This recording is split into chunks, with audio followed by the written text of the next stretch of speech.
গ্রেভিটাই খেতে ভালো লাগে বেশি, ঝাল ঝাল একদম স্পাইসি। গরম ভাতে একটু লঙ্কাটা মেখে দিই। হ্যাঁ, খুব স্পাইসি খেতে ইচ্ছা করছিল।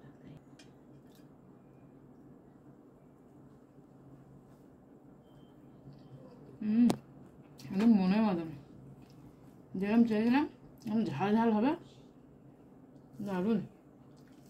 আজ একটু ডিম পোস্ত করব, পোস্ত সর্ষে দিয়ে ডিম।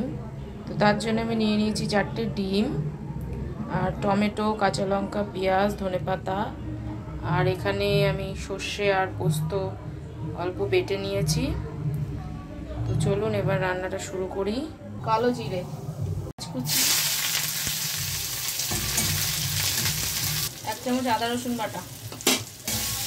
পেঁয়াজটাকে পুরো ব্রাউন করবো না, হাফ ব্রাউন করে আদা রসুন বাটাটা দিয়েছি। আদা রসুন হয়ে গেছে, দিচ্ছি টমেটো আর কাঁচা লঙ্কা।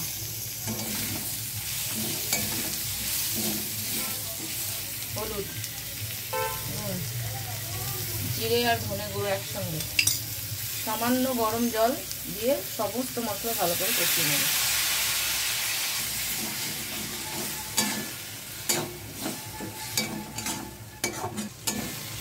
টমেটোটা গলে গেছে,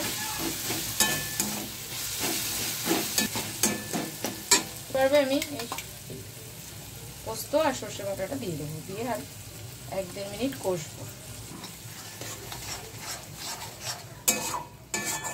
পুরো মশলাটা কষানো হয়ে গেছে, এবার আমি দিয়ে দেবো হচ্ছে গরম জল। বেশি জল দেবো না, কারণ এটা একটু একদম গা মাখো মাখো হবে।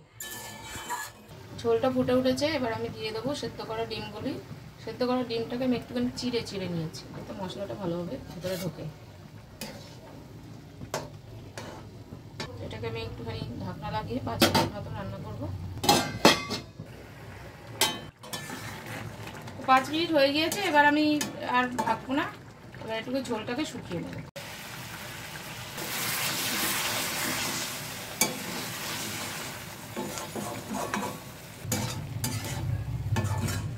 এটা প্রায় মাখা মাখা হয়ে এসছে, এবার আমি দিয়ে দেবো হচ্ছে ধনেপাতা।